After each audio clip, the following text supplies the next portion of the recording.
of the readings for the last week in July. I found a couple of good thoughts for the day. First one is from a bumper sticker.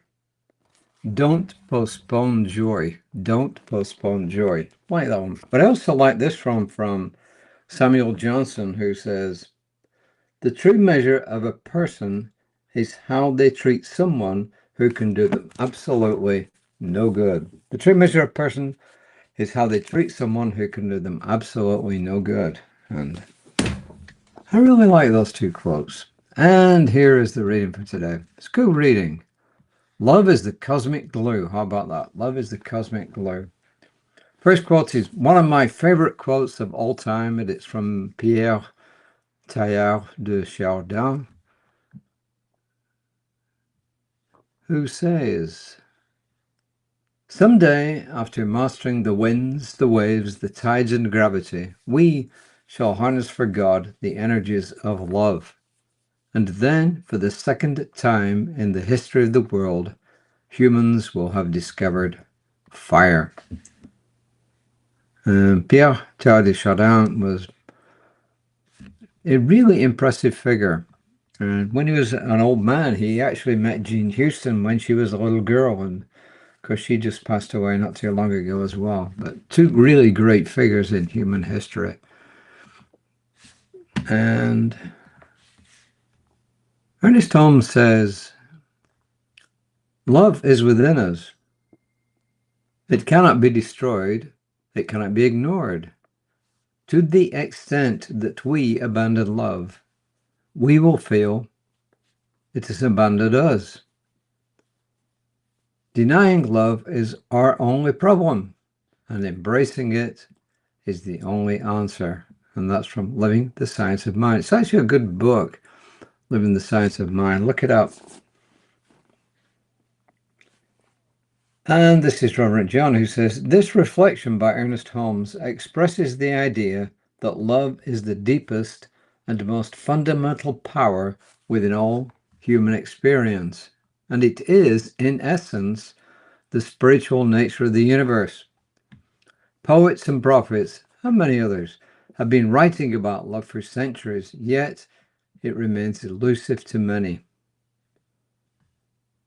A Latin American shaman once told me that love was the cosmic glue that holds the universe together.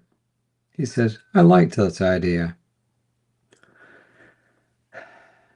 Now he says, love is not an emotion or an energy. I need to think about that. It's not an emotion. I agree with that. Is it an energy? I don't know, but we'll come back to it. It is a spiritual attribute that is always present wherever we are. We think that we give it to others, and that they do the same for us. But this is not so. Love is a constant, as omnipresent as divine presence. It cannot be manipulated, withheld, or in any way constrained. All we can do is become aware of it. And when we do, our hearts open and we feel its extraordinary power. When we deny the presence of love with bitterness, guilt, and judgment, we suffer. When we embrace its presence with kindness, forgiveness, and open-heartedness, our lives transform. Past grievances fall away. Life becomes more beautiful, and we are filled with an awareness of goodness and wholeness. He says it's not an energy, but to me, if it's got power, which it does, then it's an energy. But I think it's more than an energy. To me, honestly, love is the basic energy that brought everything into existence and maintains everything in existence. So I think it's all there is. Ultimately, my own personal experience is that at the end of the day, there is nothing but love, that it is just everything and it holds everything together. So That's my opinion. It's also my experience that love really is real, and that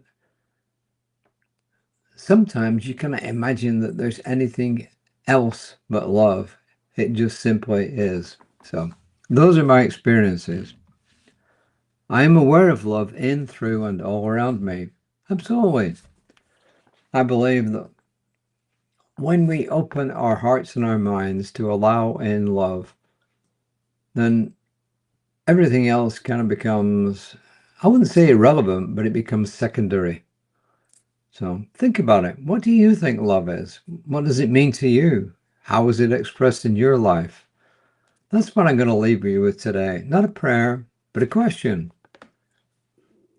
How has love affected you in life? What do you think of love? How do you experience love? And so on and so forth. Just spend a few minutes thinking about love, what it is, what it means to you, what it's done for you, and what it can do for you.